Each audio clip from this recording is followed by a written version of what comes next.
Hello friends, welcome to my YouTube channel the knowledge ATM.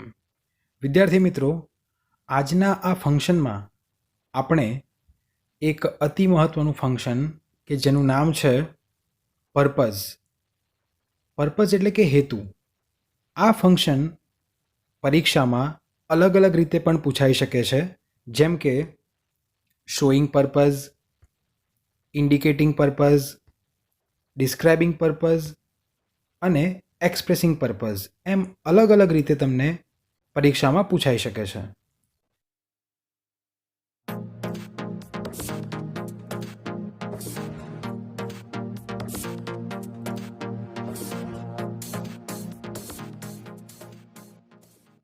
સો વિદ્યાર્થી મિત્રો, સૌપ્રથમ આપણે તેનો ઉપયોગ જાણીએ કે પર્પઝ ફંક્શન છે એ શા માટે વાપરવામાં આવે છે.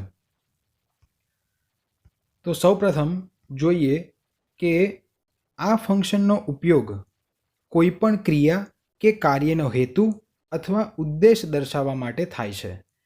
કોઈ પણ કામ કરીએ છીએ તો એના પાછળનો કોઈ ચોક્કસ ઉદ્દેશ અથવા તો હેતુ હોય છે. સો એ હેતુ ઉદ્દેશ દર્શાવવા માટે પર્પઝ ફંક્શનનો ઉપયોગ કરવામાં આવે છે. ચાલો કેટલાક ઉદાહરણો દ્વારા આપણે આ ફંક્શનને સમજીએ.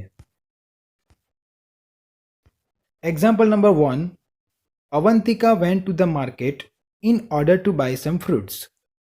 અહીંયા તમે જોશો તો ઇન ઓર્ડર ટુ નીચે અંડરલાઇન કરેલી છે. સો સૌપ્રથમ તો અવંતિકા છે એ માર્કેટ જાય છે. હવે માર્કેટ જવા પાછળનો એનો હેતુ શું હોય છે? તો કે એને થોડા ફ્રૂટ ખરીદવા હોય છે અને એટલા માટે અવંતિકા માર્કેટ જાય છે.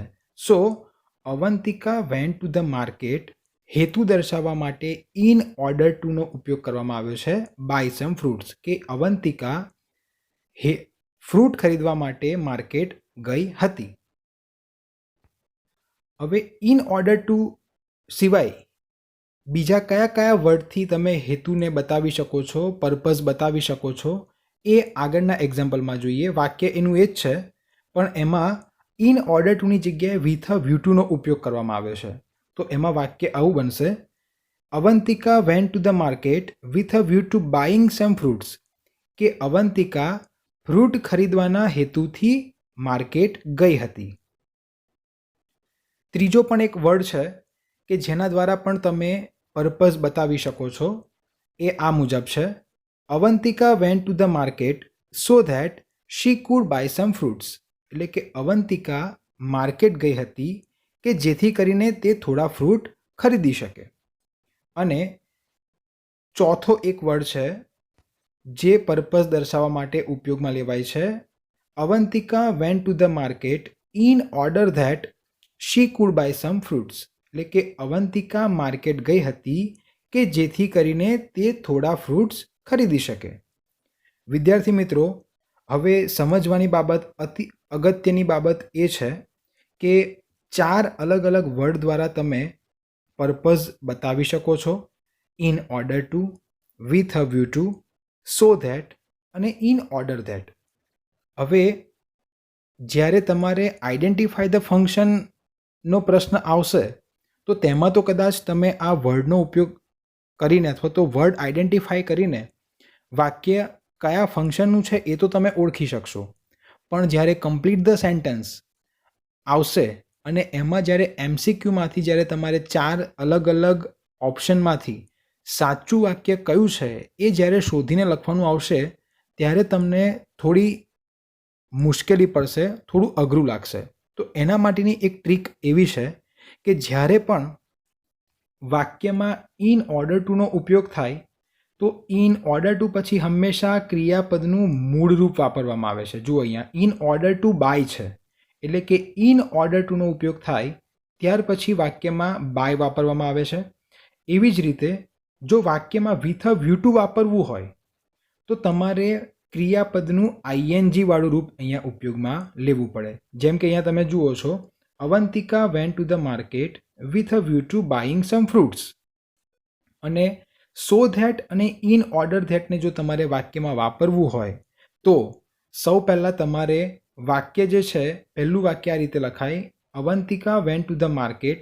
પછી વાક્યમાં સો ધેટ અથવા તો ઇન ઓર્ડર ધેટ તમારે લખવાનું, અને ત્યાર પછી બીજું જે વાક્ય તમે લખો એ વાક્યમાં આગળના વાક્યમાં તમે જે કર્તા ઉપયોગમાં લીધો છે, એટલે કે આ વાક્યમાં અવંતિકા કર્તા તરીકે છે, તો કર્તા મુજબ તમારે યોગ્ય સર્વનામ મૂકવાનું.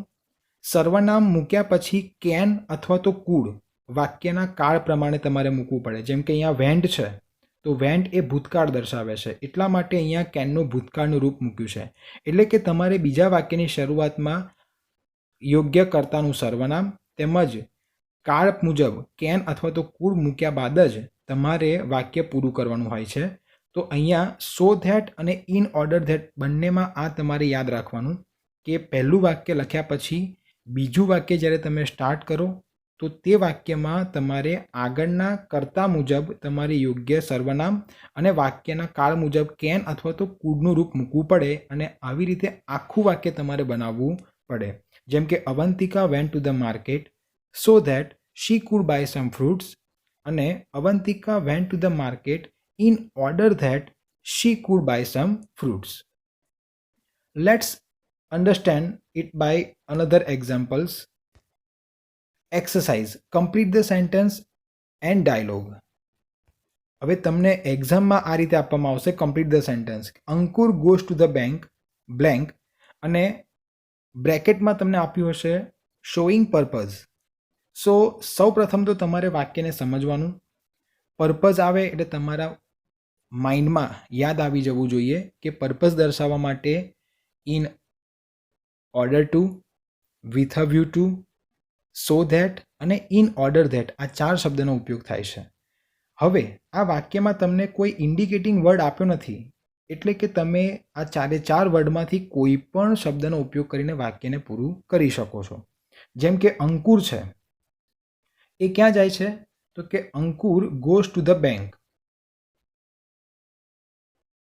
હવે બેંક જવા પાછળનો પર્પઝ અંકુરનો કયો છે? જેમ કે બેંકમાં આપણે ઘણા બધા કામથી જતા હોય છે, જેમ કે પૈસા લેવા માટે, પૈસા અકાઉન્ટમાં જમા કરાવવા માટે, ચેક વિડ્રો કરવા માટે, અથવા તો ચેકથી પૈસા ઉઠાવવા માટે, એવા ઘણા બધા પર્પઝ હોઈ શકે. સો અહીંયા અંકુર છે એ બેંક જાય છે. હવે એ કયા પર્પઝથી જાય છે એ તમારે નક્કી કરવાનું. સો ઉદાહરણ તરીકે જે તમને અહીંયા સેન્ટેન્સ આપવામાં આવ્યું છે એનો જવાબ આ રીતે મેં બનાવ્યો છે કે અંકુર છે એ ચેક જમા કરાવવા માટે, એટલે કે ચેક ડિપોઝિટ કરાવવા માટે બેંકમાં જાય છે. સો વાક્ય સૌ પ્રથમ આપણે ઇન ઓર્ડર ટુથી બનાવીએ તો વાક્ય આવું બનશે, Ankur goes to the bank in order to deposit the cheque.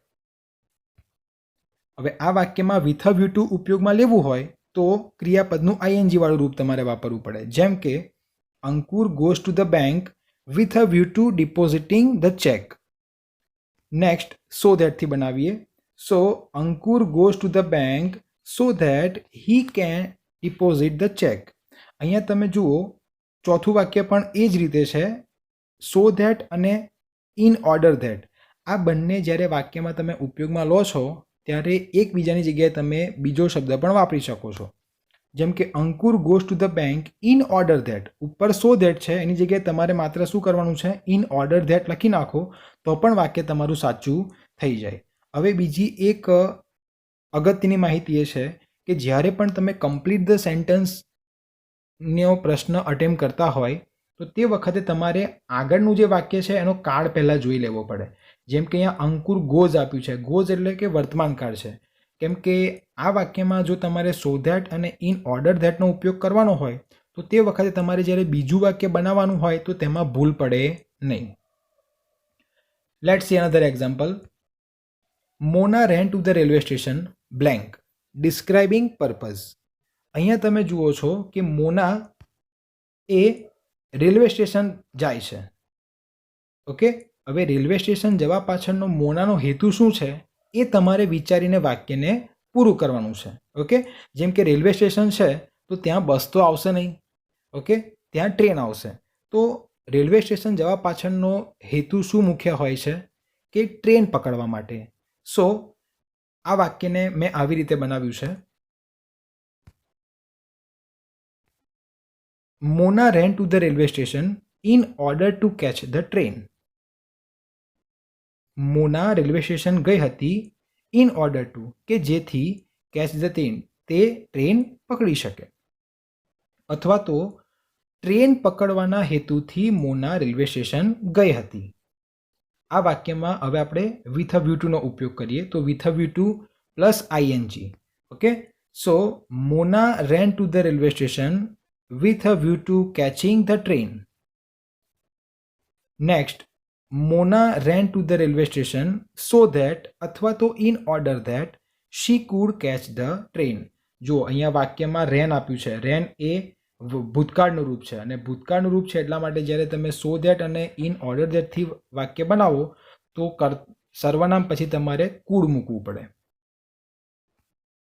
Next, Meera works very hard so that. હવે અહીંયા એક અગત્યની માહિતી, અગત્યનું ધ્યાન તમારે રાખવાનું છે. જેમ કે આગળના તમે વાક્યો જોયા એમાં તમને ખાલી વાક્ય અધૂરું આપતા હતા, એમાં કયો શબ્દ ઉપયોગ કરવાનો છે એ તમારી જાતે તમારે નક્કી કરવાનું હતું. પણ હવે અહીંયા તમે જોશો તો આ વાક્યમાં તમને સો ધેટ પહેલાંથી આપી દીધું છે. એનો મતલબ કે તમે બીજા કોઈ વર્ડનો ઉપયોગ કરી શકો નહીં. આ વાક્યમાં તમારે માત્ર ને માત્ર સો ધેટનો ઉપયોગ કરીને જ વાક્યને પૂરું કરવાનું છે. So let's try. Meera works very hard. હવે મીરા જે છે એ ખૂબ જ હાર્ડ વર્ક કરે છે, એટલે કે સખત મહેનત કરે છે. હવે સખત મહેનત કરવા પાછળનો એનો હેતુ શું છે તો એ તમે લોજિકલી વિચારીને આન્સર બનાવી શકો છો. મેં આનો આન્સર આ રીતે બનાવ્યો છે. Meera works very hard so that she can get enough money, કે જેથી કરીને તેને પૂરતા પૈસા મળી શકે અથવા તો મેળવી શકે. હવે આ વાક્યમાં મારે ઇન ઓર્ડર ટુ વાપરવું હોય તો Meera works very hard in order to get enough money, કે પૂરતા પૈસા મેળવવાના હેતુથી મીરા સખત કામ કરે છે. Meera works very hard with a view to getting enough money. જુઓ, વિથ અ વ્યૂ ટુ પછી ક્રિયાપદનું આઈએનજી વાળું રૂપ અને ઇન ઓર્ડર ટુ પછી ક્રિયાપદનું મૂળ રૂપ. Last, Meera works very hard in order that she can get enough money, કે મીના ખૂબ જ મહેનત કરે છે કે જેથી તેને પૂરતા પૈસા મળી શકે. સો વિદ્યાર્થી મિત્રો, ફરી વખત આને રિવાઇઝ કરી લઈએ કે જ્યારે પણ તમને વાક્યમાં in order two, with a view two, so that અને ઇન ઓર્ડર ધેટ દેખાય ત્યારે વાક્યમાં તમારે સમજવું કે આ વાક્યમાં હેતુ દર્શાવવામાં આવ્યો છે. જો ઉપર આપેલ કીવર્ડ્સમાંથી કોઈ પણ શબ્દ લેંગ્વેજ ફંક્શનના વાક્યમાં વપરાયેલો હોય તો તે પર્પઝ એટલે કે હેતુ દર્શાવે છે. વિદ્યાર્થી મિત્રો, જો તમને આ માહિતી ઉપયોગી થઈ હોય અથવા તો તમને મહત્ત્વની લાગી હોય અથવા તો આનાથી તમારા જ્ઞાનમાં વધારો થયો હોય તો પ્લીઝ આ વિડીયોને લાઈક કરી દો. આ માહિતી તમારા બીજા મિત્રોને પણ કામ લાગે એ હેતુથી તમે આ વિડીયોને તમારા મિત્રો સાથે શેર કરી દો. અને જો તમે ચેનલ ઉપર નવા હોય તો હવે પછીના આવનારા વિડીયોની લિંક ઇન્સ્ટન્ટ મેળવવા માટે તમે અમારી ચેનલને સબસ્ક્રાઈબ કરી લો. So thank you very much for watching this video. હવે આવતા વિડીયોમાં ફરીવાર મળીશું. ત્યાં સુધી please take care of yourself, take care of your family, stay safe. Bye bye. Thank you.